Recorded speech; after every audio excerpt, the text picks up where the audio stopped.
Well, welcome back. Talking again today about the book of Revelation and looking at chapters 1, 2 and 3. Look, the book of Revelation is very firmly addressed to 7 churches. But what do we mean by church? You know, we can go to the Greek and we can see that the word used here is ekklēsía, meaning people called out. It's a word that's used for an assembly of people for any purpose. And from that word we get words like ecclesiology and ecclesiastical. But when Swedenborg uses this term, he focuses primarily upon what is personal, the personal application of this word as primary, how it relates to me. So for example, he says, the expression church is used in everyday language to describe a congregation in general, but each member of the congregation must be a church if that greater church is to exist. And elsewhere, everyone who leads a good life in charity and faith is a church and is a kingdom of the Lord. He is, for that reason, also called a temple and a house of God too. And if we go trawling through the Bible, we'll find exactly what he's talking about. In John chapter 2, Jesus said, "Destroy this temple, and in 3 days I will raise it up." And just a few verses later, John explains, but he was speaking of the temple of his body.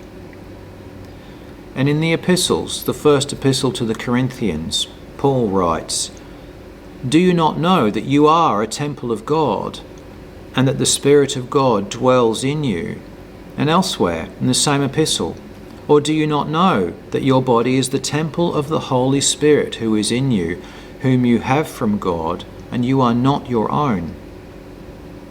The second epistle to the Corinthians, "And what agreement has the temple of God with idols?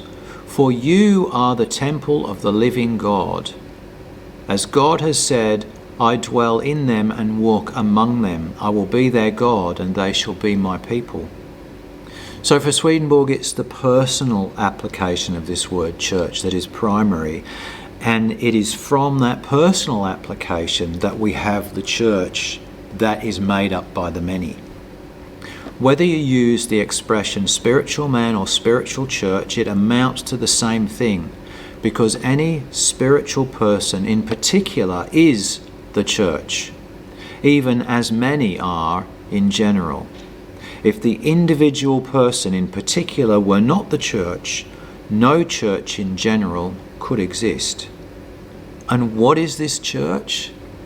It's simply the presence of what is good and true in our life and our action. And the good and truth in me unites with the good and truth in you to form the larger church.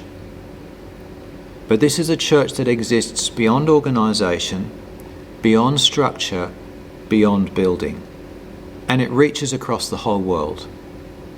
Those who are churches individually, no matter how remote from one another they may be, constitute one church collectively. You know, what I really enjoy about Swedenborg's picture of the church and the way he describes it is that the church and heaven is essentially a fractal. He writes, every general whole incorporates parts that are like that whole.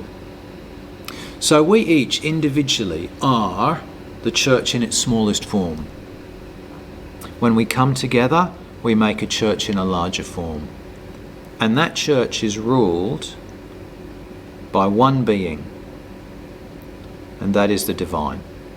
You know, we read, especially chapters 2 and 3, those 7 individual letters to individual churches, and we see different characteristics played out in those letters, but in reality they're addressed to us.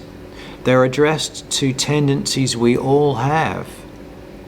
So I wonder, as you read those chapters, what you can learn and discern about your own life. As always, I'd love to read your comments. Do put something down below. Keep it friendly, and I'll talk to you next time.